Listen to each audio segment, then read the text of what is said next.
अरब सागर में उठा चक्रवाती तूफान बिपरजॉय गुजरात के तट से टकराकर अब आगे बढ़ चुका है, लेकिन अपने पीछे ये गुजरात समेत प्रभावित राज्यों में तबाही के निशान छोड़ गया है, जिसे देखकर लोग सहम गए हैं। इस तूफान में कई लोगों ने अपनी जान तक गंवा दी। यहाँ तक कि पशु पक्षी, पेड़ पौधे तक को बड़े पैमाने पर नुकसान हुआ।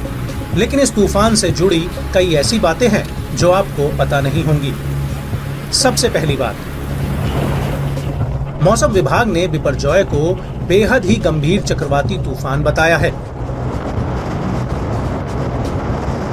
दूसरा, जब ये तूफान गुजरात के करीब आने लगा तो गुजरात के तटों पर 135 से 150 किलोमीटर की रफ्तार से तूफानी हवाएं चलने लगी थीं। तीसरी बात, इस तूफान से न सिर्फ गुजरात में त्राही त्राही मची, बल्कि देश के अन्य 7 से 8 राज्य भी प्रभावित हुए। लक्षद्वीप, केरल, कर्नाटक, महाराष्ट्र, असम, अरुणाचल प्रदेश, मेघालय और पश्चिम राजस्थान के मौसम को इस तूफान ने प्रभावित किया। और चौथी बात यह है कि इस तूफान ने मॉनसून की रफ्तार को सुस्त कर दिया था, क्योंकि जैसे ही मॉनसून केरल पहुंचा, वैसे ही चक्रवात सिस्टम ने मॉनसून की नमी को सोखना शुरू कर दिया, जिससे मॉनसून अचानक ढीला पड़ गया। अब पांचवी बात यह है कि तूफान ने न तो सिर्फ भारत को प्रभावित किया, बल्कि पड़ोसी देश पाकिस्तान का कराची शहर भी तूफान से अछूता नहीं रहा।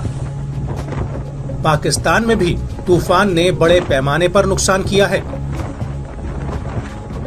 और छठी बड़ी बात यह है कि इस साल अरब सागर में आया पहला चक्रवाती तूफान बिपरजॉय बन गया है। इससे पहले इस साल में अभी तक अरब सागर में कोई चक्रवात नहीं आया था।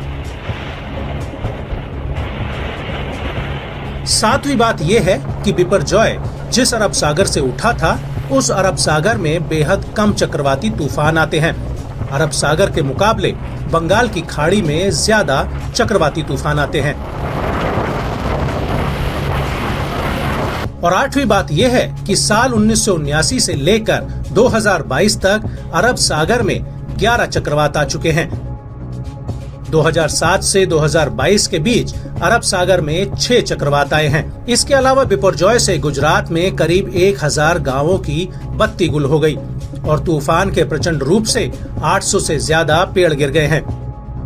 लेकिन चक्रवात में किसी भी प्रकार की जानहानि न हो, इसके लिए एनडीआरएफ और एसडीआरएफ की टीमों ने मिलकर 1 लाख से ज्यादा लोगों को शेल्टर होम में भेज दिया है। गुजरात के 7 जिले और 450 से ज्यादा गांव तूफान के हाई अलर्ट पर हैं।